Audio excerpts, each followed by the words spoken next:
ദിവ്യാസ് ബ്ലോഗിലേക്ക് സ്വാഗതം. നമ്മൾ ഇന്നിവിടെ ഒരു കാന്താരി ചിക്കനാണ് വയ്ക്കാൻ പോകുന്നത്. അതിനായിട്ട് 1 കിലോ ചിക്കൻ എടുത്തിട്ടുണ്ട്. കുറച്ച് ഉപ്പ് നമുക്ക് ചേർത്ത് കൊടുക്കാം.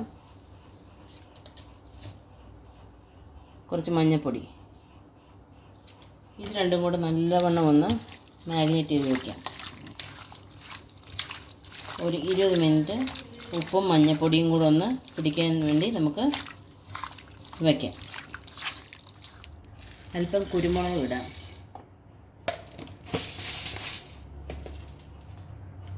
ചെറിയ 2 കഷ്ണം ഇഞ്ചി, അല്പം വെളുത്തുള്ളി ഇച്ചിരി ഏറെ ഇടാം. ഒരു പിടി ഇടാം.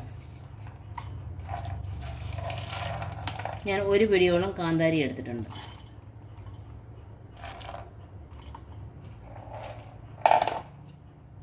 അല്പം മല്ലിയില, അല്പം പെരുംജീരകം. ഇത് നല്ലവണ്ണം അരച്ചെടുക്കാം. നമ്മുടെ അരപ്പ് ഇതുപോലെ ചതച്ച് എടുത്തിട്ടുണ്ട്. നമുക്ക് ആ അരപ്പ് ഉപ്പും മഞ്ഞളും ചേർത്ത് വെച്ചിരിക്കുന്ന ചിക്കനാണ്, അതിലോട്ടിടാം.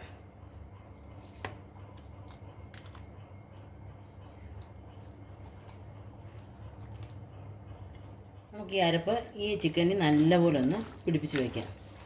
ഒരു 20 മിനിറ്റ് ഈ മസാലയെല്ലാം ഒന്ന് പിടിക്കാൻ വേണ്ടി നമുക്ക് വയ്ക്കാം. നമുക്കിതൊന്ന് അടച്ച് വയ്ക്കാം. നമുക്ക് മറ്റൊരു പാൻ അടുപ്പത്തേക്ക് വയ്ക്കാം. വെളിച്ചെണ്ണ അല്പം ഒഴിച്ചു കൊടുക്കാം. നമുക്ക് അല്പം തേങ്ങ അരിഞ്ഞത് ഇട്ട് വഴറ്റാം. നമുക്ക് ഉള്ളി കഷ്ണമായിട്ട് അരിഞ്ഞ് വെച്ചിരിക്കുന്നത് ഇടാം.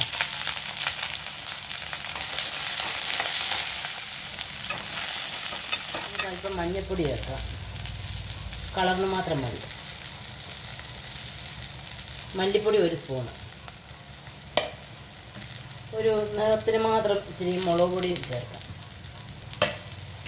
നല്ലവണ്ണം ഒന്ന് മസാല നമുക്ക് നേരെ ഇളക്കാം. അല്പം കൂടെ വെളിച്ചെണ്ണ ചേർക്കാം.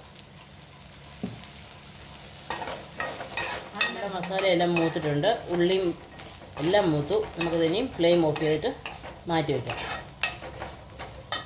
നമ്മളൊരു പാൻ വെച്ച് ചൂടായിട്ടുണ്ട്. ഇച്ചിരി വെളിച്ചെണ്ണ ഒഴിക്കാം. നമ്മുടെ എണ്ണ ചൂടായിട്ടുണ്ട്. നമ്മൾ ആ ചിക്കൻ ഒന്ന് മാഗ്നേറ്റ് ചെയ്യാൻ വെച്ചിരുന്നത് ഇതിലേക്ക് ഇടാം.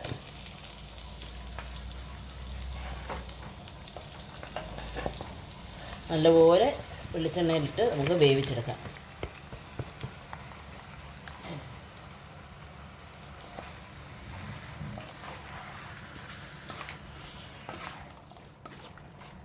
അപ്പം നമുക്ക് നമ്മുടെ ഈ ചിക്കൻ നല്ലപോലെ ഒന്ന് ലോ ഫ്ലെയിമിലിരുന്ന് വെന്ത് ഇതിൻ്റെ വെള്ളം ഇറങ്ങണം. ലോ ഫ്ലെയിമിലിടാം. അടപ്പ് വെച്ച് നമുക്ക് അടയ്ക്കാം. കാന്താരി അരച്ച മിക്സിയുടെ ജാറ് കഴുകി നമുക്കിതിനകത്തോട്ട് ചേർക്കാം. ഈ വെള്ളവും ഇറച്ചിയുടെ വെള്ളവും ഇറങ്ങിയിട്ടുണ്ട്. അതെല്ലാം കൂടെ കിടന്നൊന്ന് വേവട്ടെ. എന്ത് കുറുകണം.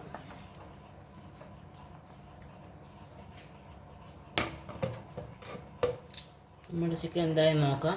ഇപ്പോൾ വേവുന്നുണ്ട്. നമുക്കിനി ഇവിടെ മൂപ്പിച്ച് വെച്ചിരിക്കുന്ന ചെറിയ ഉള്ളി ഇതിനകത്തോട്ട് ചേർക്കാം.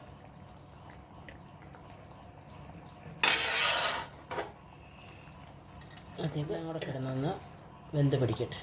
അപ്പോൾ ഇതിൻ്റെ വെള്ളം നല്ലവണ്ണം ഒന്ന് പറ്റണം. എന്നാലേ നമുക്ക് ഈ കാന്താരിയുടെ ടേസ്റ്റൊക്കെ ഒന്ന് കുരുമുളകിൻ്റെയൊക്കെ നല്ലപോലെ ഒന്ന് പിടിച്ച് വരുവുള്ളൂ. നമുക്കതിന് ടേസ്റ്റ് വരുവേ ഉള്ളൂ. ഞാൻ ഇതിനകത്ത് ഒരു തക്കാളിക്ക് കുരുകുരാന്ന് അരിഞ്ഞിടുന്നുണ്ട്. കാരണം ഇതിന് ടേസ്റ്റ് കൂടും നമ്മൾ തക്കാളിക്ക് ചേർക്കുമ്പോൾ. അതിൻ്റെ നടുക്കോട്ടങ്ങ് അരിഞ്ഞിടണം. ഈ മസാലയും ഈ തക്കാളിക്കും എല്ലാം കൂടെ ചേർന്നൊന്ന് വേവുമ്പോൾ അടിപൊളി ടേസ്റ്റാണ്. നമ്മൾ ചെറു രീതിയിൽ കിടന്ന് ഈ ഗ്രേവി എല്ലാം ഈ ചിക്കനിലേക്ക് ഒന്ന് പിടിക്കട്ടെ. ഫ്ലെയിം കൂട്ടിയിടരുത്. ഫ്ലെയിം കുറച്ച് അടച്ചു വയ്ക്കാം. നമുക്ക് അല്പം ഗരം മസാലയോട് ചേർക്കാം ഇതിനകത്ത്.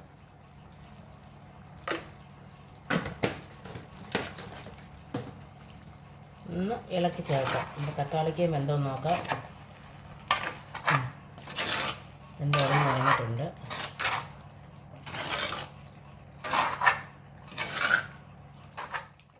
കാന്താരി ചിക്കൻ കറി റെഡി ആയിട്ടുണ്ട്. നമുക്ക് കടുക് വറുത്തിടാം. അടിപൊളി ടേസ്റ്റുള്ളൊരു കറിയാണ്. എല്ലാവരും ഒന്ന് ട്രൈ ചെയ്ത് നോക്കണം. കുട്ടികൾക്ക് കൊടുക്കുന്നത് സൂക്ഷിച്ച് വേണം, എരിവ് കൂടുതലുള്ളതാണ്. അപ്പം ഇനിയും നല്ലൊരു വീഡിയോയുമായിട്ട് വരുന്നവരേക്കും എല്ലാവർക്കും നന്ദി, നമസ്കാരം.